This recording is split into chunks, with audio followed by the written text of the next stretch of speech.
हे dreamers, आज मेरा day 97 है और मैं आप लोग को बता दूं कि आज मैंने सेट किया था 4 क्वेश्चंस का टारगेट ग्रीडी एल्गोरिथम का, जो मीडियम लेवल की है। और उनमें से मेरे को एक क्वेश्चन ने बहुत ज़्यादा परेशान किया है, तो आपको मैं समझा बताऊंगी बस, क्योंकि आज मेरे पास बहुत कम टाइम है, क्योंकि कल मेरा जिसका प्रैक्टिकल है, कल मेरा डेटा स्ट्रक्चर का प्रैक्टिकल है। तो उसके लिए मेरे को अभी एमपी ऑनलाइन भी जाना है, मतलब मेरे को प्रिंट आउट्स निकलवाने हैं फ्रंट पेज वगैरह के। तो और एमपी ऑनलाइन जाना है, फिर उसके बाद मेरे को घर पे थोड़ा सा एक दो प्रैक्टिकल और लिखने हैं मेरे को। और थोड़ा सा डेटा स्ट्रक्चर के प्रोग्राम्स देखने पड़ेंगे कि अच्छा ये मेरा प्रोग्राम से कौन कौन से प्रोग्राम्स कैसे होते हैं, तो मैं उनको रन करा के देखूंगी, तो मेरे को टाइम लगेगा आज।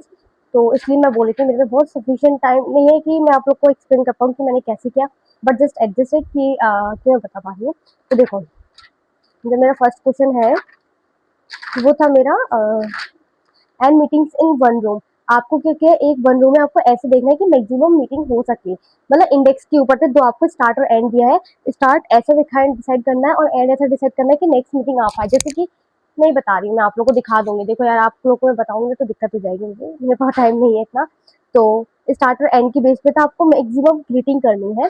तो आपको स्टार्ट और एंड दिया है, एंड की बेसिस पे होगी आपकी। एंड अगर आपका ऐसा होना चाहिए, एंड छोटा होना चाहिए नेक्स्ट इंडेक्स के, जिससे आप नेक्स्ट इंडेक्स को ले पाओ नेक्स्ट इंडेक्स के स्टार्ट से, ऐसा है। और आप इसके लिए फ्री टाइम काउंट वगैरह डिटेल स्ट्रक्चर बनाया। फिर आता है जंप गेम। अब आपको ऐसे जंप करना है कि आपको लास्ट इंडेक्स तक पहुंचना है, लेकिन अगर आपका 0 आ जाता है तो आप लास्ट इंडेक्स पर पहुंच ही नहीं पाओगे। अगर आपको इतना नहीं है कि आप जैसे 2 पे है, आपको एक एरे दिया 23104, तो आप 2 पे हो तो 2 बार जंप कर सकते हो, तो 2 3 पे जा सकता है, 2 1 पे जा सकता है एक इंसान। 3 है तो 3 बार जंप कर सकते हो, लेकिन 1 से 0 जा रहे हो तो एक बार जंप होगा, 0 से कैंसिल हो जाएगा, तो वो होगा ही नहीं पॉसिबल। ऐसे था, ये जंप वन का केस था, जंप जंप गेम का फर्स्ट वाले का क्वेश्चन का केस था, जहाँ पर 0 इंडेक्सेस है। तो आपको देखना पड़ेगा कि अगर 0 आ जाते तो आपको क्या करना है, तो आपको उसको भी ध्यान पे रखना पड़ेगा। तो ये था जंप गेम सेकंड क्वेश्चन था, ये भी बहुत इजी था, फर्स्ट और सेकंड बहुत इजी थे। बट अब बात करते हैं थर्ड वाली की, जो मेरे को समझने में बहुत दिक्कत हुई है।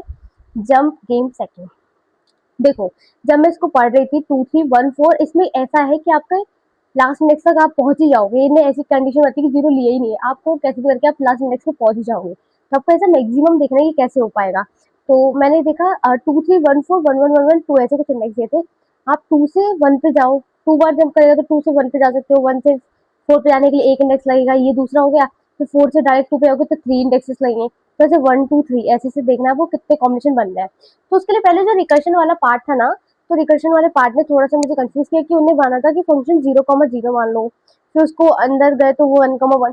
आई नो कि 0,0 ने इंडेक्सेस को फाइन डिफाइन किया था कि फर्स्ट इंडेक्स पे हो आप तो वो कितने पे जा सकता है, एक सेकंड वाले पे जा सकता है, एक सेकंड इस वाले पे जा सकता है, सेकंड वाले पे जा सकता है और फर्स्ट वाले पे जा सकता है 0 इंडेक्स वाला।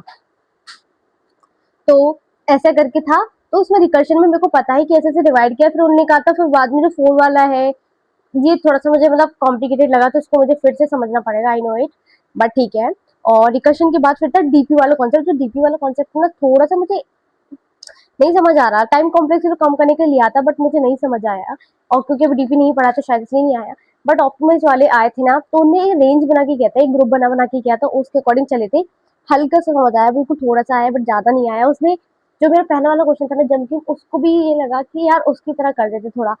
थोड़ा सा मुझे समझने में दिक्कत हुई है थर्ड वाले में, क्योंकि मैं नहीं समझ पाई कि इस पे लेफ्ट राइट शिफ्ट हुए, मेरे को पता चल गया, लेकिन कैसे हो रहा है फारदेस्ट वाला जो केस है ना, थोड़ा सा मुझे समझने में दिक्कत आ रही है।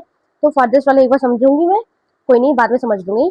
बट फोर्थ क्वेश्चन था मेरा, लास्ट एंड लास्ट क्वेश्चन है जो आज का मेरा टारगेट था, जॉब सीक्वेंसिंग प्रॉब्लम। देखो, हमें आईडी दी थी, मतलब कुछ आईडीज दी थी, डेडलाइन दिया था, प्रॉफिट दिया था। तो हमें प्रॉफिट को एक सॉर्टिंग ऑर्डर में कराना है, डिक्रीजिंग ऑर्डर में हो। तो इससे क्या होगा, जितनी मैक्सिमम प्रॉफिट, जितने हमें मैक्सिमम प्रॉफिट चाहिए, तो मैक्सिमम साले ऊपर वाले आ जाएंगे। तो हम उसको डेडलाइन को हमें ऐसे सेट करना है आपको 6 डेज। आप उसमें मैक्सिमम देखो, उतने तक आपको जाना पड़ेगा। तो आप क्या करोगे, सारी आईडीज को उतने तक देखो। और अगर जैसे कि कोई सेट है, जैसे कि 6 एक आईडी है 6, ठीक है, और डेडलाइन उसकी 2 है, प्रॉफिट 80 है, तो आपका क्या करोगे, कौन सा इंडेक्स पे आएगा वो जो अपने मिलियन डेडलाइन में 2 पे आएगी, तो 2 पे वो 6 को सेट करा देगा। अब मान लो यही कोई चीज आती है 6 पे फिर से आती है, तो 6 किया उसके नीचे वाला देख लो, क्योंकि वो उस पे भी तो आएगा, ऑब्वियसली आएगा वाला जंप करके। तो 5 5 देख लो, उससे कम, ऐसे ऐसे सबका सेट कराओ और लास्ट वाला इंडेक्स रह जाता है, ऐसा करके कुछ है। तो मतलब ये इजी है, आप करोगे तो ट्राई करोगे तो समझ आ जाएगा। इसमें शॉर्ट कराया है, पेयर देना है आपको काउंट का और जॉब प्रॉफिट का, आपको जो वर्क पेयर देना है।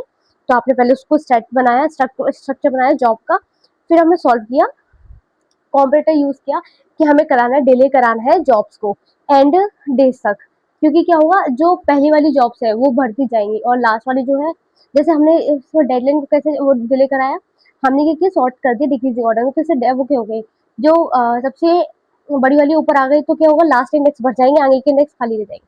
तो ये थोड़ा सा केस था जो आज मैंने समझा। बट ठीक है, आज मेरे बहुत कम टाइम है यार, सच में बहुत ज्यादा थक गई हूँ मैं, बहुत थक गई हूँ, क्योंकि मैंने सोचा पहले डीएसए कर लेती हूँ, एक चीज से तो फ्री हो जाऊँ, जिससे मैं फिर कॉलेज का फोकस कर पाऊंगी अच्छे से, सारी इतनी सारी चीजें ना उसमें टाइम लगेगा, तो मैंने सोचा पहले डीएसए से फ्री हो जाऊँ। तो फाइनली आज का मेरा टारगेट कंप्लीट हो चुका है, और आज का टारगेट और सेट कर सकती थी, बट आफ्टर मैं नहीं कर पाई हूँ। ठीक है, तो स्टे ट्यून रहो और अपना पढ़ लो, कितनी भी दिक्कत होती है पढ़ते रहो और करते जाओ। I am bye.